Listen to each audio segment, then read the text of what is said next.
The economy is already contracting. If you look at the data that we got, or close to contracting, if you look at the data we got at the end of last year and the economic data that we've got this year, you can see a sharp deceleration as the air is coming out of the bubble. But what's really going to cause this recession is inflation, because inflation is going to drive the cost of living up so high that Americans are going to be spending a very high percentage of their disposable income on the basic necessities: food, energy, rent, insurance, healthcare. They're not going to have money left over for discretionary spending.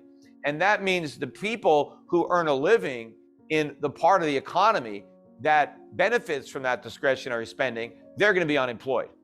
And in fact, there's going to be a lot of people who are going to be joining the ranks of the unemployed who over the last year or two didn't work because they made a lot of money in meme stocks or cryptocurrencies. And as their paper fortunes blow up, a lot of these millennials are going to realize that they actually have to get a job, that they can't live off of their trading prowess. They're not the geniuses that they thought they were. They're going to be looking for jobs. And in fact, a lot of retirees who thought they would never work again, they're going to be back in the workforce because inflation is going to decimate the value of their portfolios. At least workers, you can get a wage that will increase. It probably won't increase as much as prices, so you're still going to fall behind. Your real wages are going to go down even if you get a nominal raise. But if you are retired and you're living on a fixed income, that fixed income is going to be obliterated by inflation. And now what are you going to do? You no longer have the ability to put food on the table or pay the electric bill based on your retirement income. You've got to go back into the workforce, and until you find a job, well, you're unemployed. And so I think unemployment's going to spike up. We're going into a recession, and there's nothing the government could do about it. There's nothing the Federal Reserve could do about it, because what they normally do to stimulate a recession is they create more inflation. They print more money. Well, how can they do that if you're already having an inflation problem simultaneously to your recession? How can you try to cure the recession by making inflation worse? And if the reason for the recession is inflation, and you deliberately make inflation worse to try to stimulate the economy, you're actually going to sedate the economy. You're going to make the recession that you're trying to cure even worse with your monetary cure that doesn't work. So we're really at the end of the rope for the Fed. I mean, they've been kicking the can down the road for over a decade. They've been papering over every recession, every stock market decline by creating inflation and hiding behind the guise of the fact that, hey, inflation is under 2%, so we could do all this. And they kept saying all the time, if inflation ever gets above 2%, well, we've got the tools, we'll do something about it. And I was saying the whole time, they don't really have the tools. Maybe they have them, but they'll never use them because they would completely obliterate the bubble economy that they've spent all of these years inflating. So it was all a bluff. It was all bark and no bite when it came to inflation fighting. In fact, the Fed was trying to carry a big stick, or the Fed was pretending it had a big stick by talking tough, knowing that it had no stick at all, because it is impossible when you have an economy that is so levered up, and the only way to cure inflation is to force a deleveraging, is to raise interest rates and shrink the money supply. Given how much debt we already have, it's impossible. And the reason the economy is so loaded up with debt is because of the monetary policies pursued by the Fed. So the crisis that we're going to have, just like the financial crisis of '08, was completely manufactured by the Federal Reserve. It was bad monetary policy that inflated this bubble, and it's bad monetary policy as it deflates that's going to make the situation much, much worse. But for investors, the path is clear. You got to get out of U.S. stocks and out of U.S. bonds in particular. You got to get out of the dollar, and you need to be in inflation hedge investments. One obviously being gold and silver. Gold prices, as I'm speaking, are around $1,850 an ounce. We're still below the highs from last year, which were about 2,100. Gold has been consolidating one of the reasons that gold hasn't gone up is because everybody has expected the Fed to successfully fight off inflation with a tighter monetary policy.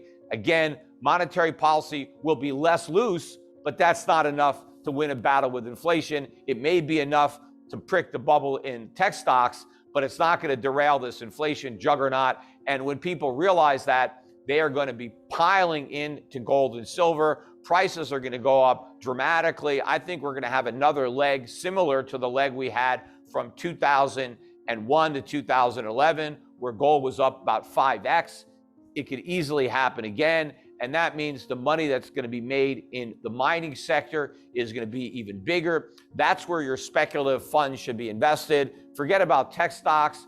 They're old news. They worked in the past. They're not going to work in the future. What's going to work is what worked in the 1970s, the last time we had stagflation. Of course, this time it's going to be far worse. The inflation is going to be much worse. The economy is going to be much weaker. And unfortunately, we won't be able to put a stop to it like we did in 1980 because we have no ability to raise interest rates because the country is completely insolvent, which was not the case in 1980 when we were still a wealthy creditor nation. We still had trade surpluses. We had relatively small debt relative to GDP, the mirror image of America today. So we're not going to have a positive ending like the one we had with Volcker and Reagan. We're going to have something completely different and catastrophic. And so it's even more important that you stagflation-proof your portfolio because it might end up being an inflationary depression, not just a recession, but a depression. And the inflation could end up being hyperinflation. And so you also want to get into foreign equities. I think that should be the bulk of a portfolio. Good dividend-paying foreign equities. A portfolio like that in early 1970, if you divested of the US stock market and you got into German stocks, you got into Japanese stocks, you did great during the 1970s as people who stayed wedded to the US stock market got killed, and they got killed even more if they stayed in the US bond market. So you need to follow that blueprint. I mean, most investors today weren't even investing back then. They have no idea how to do anything differently from what they've been doing. And I think most investors have no idea what's already happening. They haven't even looked beneath the surface of what's happening during this market meltdown to realize the huge rotation that is taking place, that there are stocks that are making 52-week highs in sectors that no one has been buying in years because everybody wanted momentum. Well, now the momentum is down and it's a race to get out. But a lot of people won't even realize what's happened. They've been conditioned to buy the dip and it doesn't matter to them if the market goes down. They're confident it's going to go up, whether you're talking about, overpriced tech stocks or cryptocurrencies. Everybody thinks that every sell-off is going to be followed by a move up to new highs. And so they're complacent, they're not worried, and they're going to get obliterated. But what the smart investor has to do is recognize that the day of reckoning is here. A lot of people, don't understand that because they had no idea that there was a problem to reckon with. Just like so many people were surprised by the financial crisis of 2008. I wasn't surprised. I had been expecting it for years. It finally happened. This next crisis is going to be much worse. Again, the same people that were blindsided by the financial crisis of 2008 have no idea that this even larger crisis is around the corner. I do. I've been expecting it for years. The one thing that surprises me is not that we're here, but that it's taken us so long to get here. And the bigger problem is because we succeeded in kicking the can down the road for so long, all of the problems that are going to create this crisis are now much bigger. And therefore, the ensuing crisis is going to be far worse than what we would have experienced had we experienced it sooner, which means the stakes for investors are that much higher.